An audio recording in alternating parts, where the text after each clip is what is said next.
Chapter number 16 chemical industries, इसका topic है base मेराइजेशन। यहाँ पे हमने मेटल की एक्सट्रैक्शन करनी थी कंसंट्रेटेड ओर से 3 प्रोसेस से। कल हमने किया था रोस्टिंग, स्मेल्टिंग। आज हमारे पास है बेस मेराइजेशन। अगर इसके डायग्राम में देखें तो इसमें क्या है, पियर शेप एक कंटेनर है, उसमें हम लोगों ने साइड से टायर्स TWYERS है, वो वाले टायर्स नहीं है, दूसरे वाले, ठीक है। पाइप्स का दूसरा नाम यहाँ पे रखा हुआ है टायर्स। तो साइड वाले जो राइट पाइप है वहां से हम लोग एयर को एंटर करवाएंगे और वो एयर जो है वो हॉट एयर होगी, ठीक है। जैसे ही हम लोग एयर को एंटर करवाएंगे, इसके अंदर हम लोगों ने ऐड करने हैं आयरन सल्फेट, ठीक है। और हमारे पास होगी सैंड। सैंड का फार्मूला है SiO2। जैसे ही हम लोग इसको ऐड करेंगे तो साइड पे हमें दिए हुए हैं पाइवट। वो पाइवट जो है वो टिल्ट होते हैं, यानी कि घूम जाते हैं। कहाँ पे है, जो साइड पे पाइप नहीं लगे हुए टू, ठीक है, उन्हें नाम दिया पाइवट का। एक तरफ हमारे पास है स्लैग, जो झाग की सूरत पे होगी, ठीक है, ऊपर लाइंस जो शो हो रही हैं। नीचे हमारे पास आ जाएगी मेटालिक कॉपर, जिसको हमने अलग करना था, ठीक है। तो इस प्रोसेस में हम लोग कॉपर को अलहदा कर लेंगे। तो आप लोग नीचे जो बैठी हुई चीज है ना, लाइंस जो बनी हुई है, वो क्या है, मेटालिक कॉपर है। क्योंकि कॉपर एक मेटल है, इसलिए उसको नाम क्या दिया है, मेटालिक कॉपर। पेज नंबर 159 पे आ जाओ, बेस मेराइजेशन। इसमें हम लोग क्या करेंगे, हीट करेंगे। It is further heating of the molten matte in a pear shape Bessemer converter. Molten matte हमने कल प्रिपेयर किया था स्मेल्टिंग वाले प्रोसेस में। ये सारे आपस में लिंक है। सबसे पहले हमारे पास था रोस्टिंग, उसमें हमने कंसंट्रेटेड और हमारे पास होता है, ये क्या है, और इसके साथ कोई भी मेटल लगा हुआ है ना, उसे हमने अलहदा करना है इन तीनों प्रोसेस में, ठीक है। सबसे पहला हमारे पास है रोस्टिंग, जिसमें हम लोग इसको हीट अप करते हैं। जैसे ही हम लोग हीट अप करते हैं तो ये क्या हो जाता है, अलहदा, ठीक है। मेटल अलहदा हो गया और अलहदा हो गया। अब हमने इसको दोबारा से हीट देनी है, तो मेटल के अंदर जो इम्प्योरिटीज है वो भी अलहदा हो गई है। उसको हम लोग कहेंगे मोल्टन स्टेट, ठीक है। अब इस प्रोसेस में हमने मोल्टन स्टेट को डालना है इस कंटेनर में, तो हमारे पास मोल्टन स्टेट स्मेल्टिंग में बन गया। तो it is further heating of a molten matte in a pear shape. Pear किसको कहते हैं,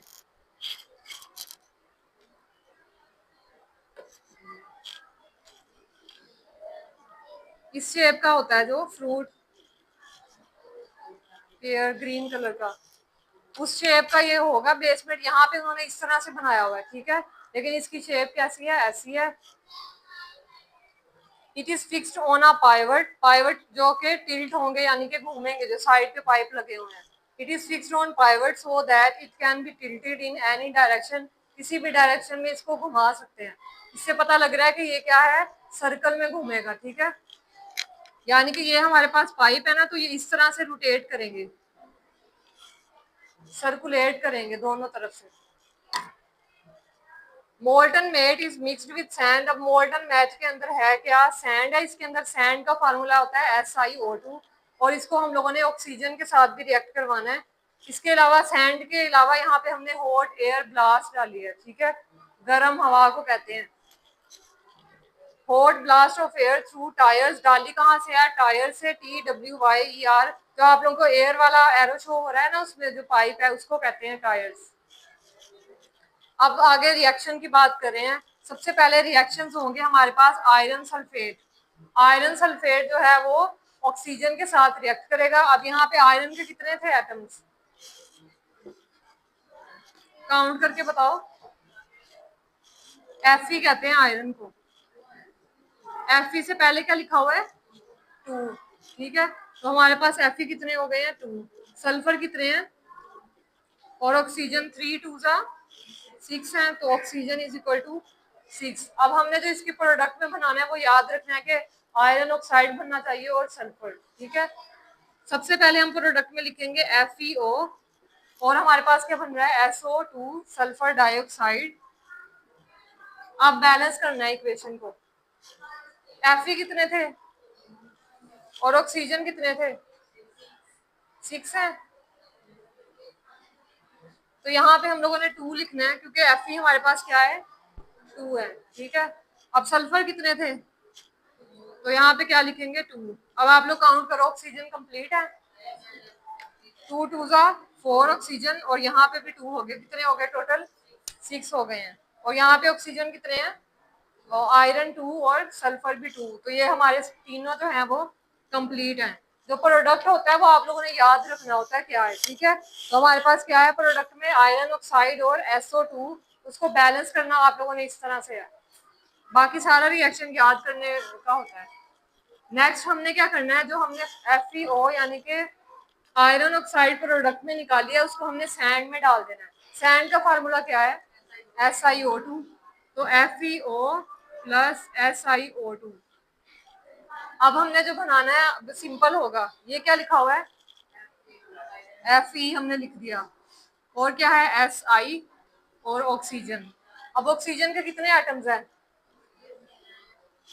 1 यहाँ पे और 1 यहाँ पे और 2 यहाँ पे, कितने हो गए 3। तो हम लोग यहाँ लिख देंगे 3। तो क्या आ गया FeSiO3। तो ये सेकंड इक्वेशन के प्रोडक्ट में लिख दिया FeSiO3। उसके बाद नेक्स्ट हमने सेम वैसे ही करना है, कॉपर सल्फेट को ऑक्सीजन में ऐड करवाना है। सबसे पहला रिएक्शन क्या था, Fe किसको कहते हैं, आयरन को।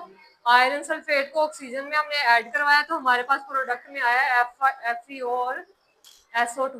नेक्स्ट हमने उसी FeO को किस में ऐड किया, सैंड में SiO2 में। प्रोडक्ट में क्या आया है FeSiO3। अब नेक्स्ट ये वाला दूसरा रिएक्शन, ये दोनों इकट्ठे थे, अब ये वाले हैं।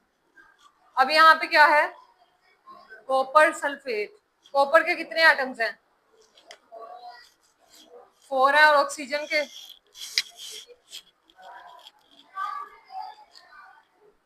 इस तरह से आप लोग लिख लिया रफ में, कॉपर के कितने हैं 4। किस तरह पता लगता है, आपने नहीं पढ़ी हुई बैलेंस इक्वेशन, समझ आ रही है, नहीं आएगी क्योंकि चैप्टर गुजर के आई है वाला। यहाँ से हम लोग चेक करते हैं, कॉपर से पहले क्या है, Cu से पहले, और इसके बाद तो 2 2 क्या होता है। तो हमारे पास कॉपर के 4 एटम्स हैं। उसके बाद हमारे पास है सल्फर S को चेक करने के लिए हम पहले वाली वैल्यू देखेंगे, कितने लिखे हुए हैं 2। तो हमारे पास सल्फर है 2। उसके बाद है ऑक्सीजन, O से पहले क्या है और बाद में, तो 3 2 तो यहाँ लिखेंगे ऑक्सीजन इज इक्वल टू 6। अब हमने यहाँ पे याद रखना है कि कॉपर ऑक्साइड बनेगा और SO2, Cu2O प्लस SO2। अब इसको बैलेंस करना है।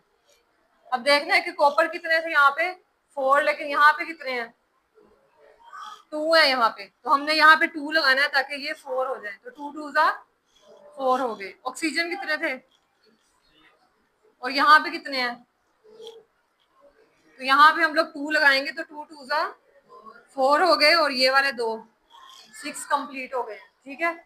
अब उसके बाद यही वाला जो कॉपर ऑक्साइड है इसको हमने किस में डालना है, कॉपर सल्फेट में। इधर किस में डाला था, सैंड में।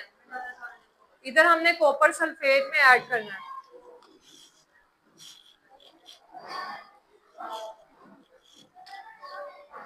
Cu2S। अब इसको बैलेंस करो आप लोग, कॉपर कितने हैं यहाँ पे 2 2 4 है, और ये यहाँ पे 2 हैं, कितने हो गए 6। तो Cu हमारे पास है 6। सल्फर कितने हैं, सल्फर हमारे पास एक ही है, ठीक है, इज इक्वल टू 1। ऑक्सीजन कितने हैं, यहाँ पे 2 ऑक्सीजन है, यहाँ पे कोई भी नहीं है, तो ऑक्सीजन हमारे पास 2 है। हम लोगों ने यहाँ पे एंड पे क्या मेटल निकालना था, मैंने स्टार्ट में बताया है, मेटल का नाम, जिसकी वजह से हम लोग ये सब कुछ कर रहे हैं। कॉपर मेटल हमने अलग करना है जिसका फार्मूला है Cu।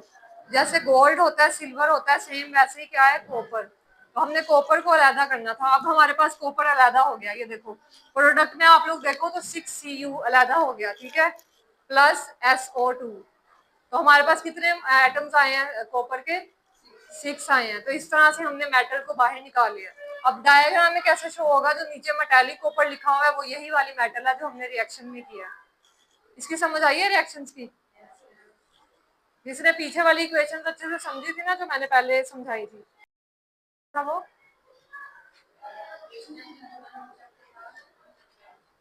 अच्छा जो भी था, तो वो वाला अगर किया होगा तो आगे समझ आनी थी आप लोगों को। उसके बाद पेज नंबर 160 पे आ जाओ। यहाँ पे ब्लिस्टर कॉपर लिखा हुआ है। अब हम लोगों ने इस मेटेलिक कॉपर को क्या करना है, आगे इसको हमने अलग कर लेना है यहाँ से, और इसको हम सैंड मोल्ड में डाल देंगे, यानी कि सैंड के अंदर। सैंड किसको कहते हैं? रेत को। ठीक है, जो मेटेलिक कॉपर हमारे पास बनी है इसको हमने कन्वर्ट कर देना है, यानी कि इसमें ऐड कर देंगे सैंड मोल्ड में, and is allowed to cool, और इसको क्या कर देंगे? ठंडा। The dissolve gases escape out from blisters on the surface of solid coppers. अब क्या है, जितनी भी उसके अंदर गैसेस होंगी वो सैंड की वजह से ऊपर आ जाएंगी, ब्लिस्टर्स बबल की तरह होंगे। ठीक है, बबल्स को कहते हैं। इसीलिए क्योंकि ये जो कॉपर है ये बबल्स बनाती है, इसीलिए हम लोग इसको कहते हैं ब्लिस्टर कॉपर, और ये 98% प्योर कॉपर है, blister copper. It is further refined by electrolysis. इसमें से और भी जो खालिस नहीं है चीजें उनको निकालने के लिए एक और प्रोसेस है, इलेक्ट्रोलाइसिस करते हैं। ठीक है, बैटरी का यूज करके, वो फिर नेक्स्ट चैप्टर में हमने पढ़ना है। तो ये ब्लिस्टर कॉपर यहाँ पे इंपॉर्टेंट डिफाइन है। ये अलोंग भी आता है बेस मिनराइजेशन। सबसे पहले आ जाओ पेज नंबर 159 पे, बेसमेंट कन्वर्टर तक निशान लगाओ। सबसे पहले आप लोगों ने हेडिंग देनी है डेफिनेशन, फर्स्ट 2 लाइंस।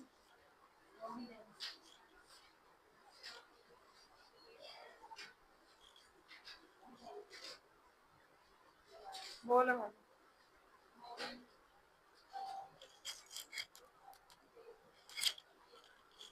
लगा लिए?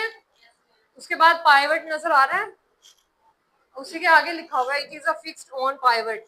इससे पहले आप लोगों ने लिखना है structure of basement converter, heading देनी है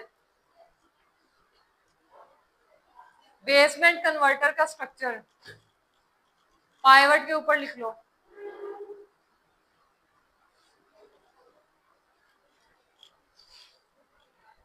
रिएक्शन से पहले तक लिखना है इसमें, स्ट्रक्चर वाले में।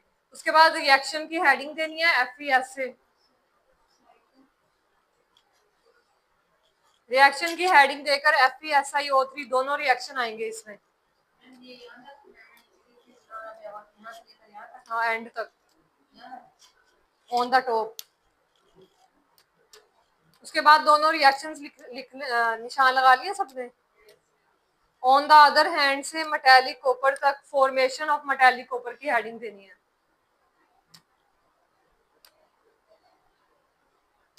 मेटेलिक कॉपर का बनना लिख लो आप भी, रिएक्शन के नीचे हेडिंग देनी है। उसके बाद ये दोनों रिएक्शंस लिखने हैं जो नीचे लिखे हुए हैं। ठीक है, फिर आप लोगों ने डायग्राम की हेडिंग देके डायग्राम बनानी है। नेक्स्ट पेज पे इंपॉर्टेंट शॉर्ट क्वेश्चन है ब्लिस्टर कॉपर, ये सारा पैराग्राफ इसमें आएगा, 4 लाइंस हैं इसकी।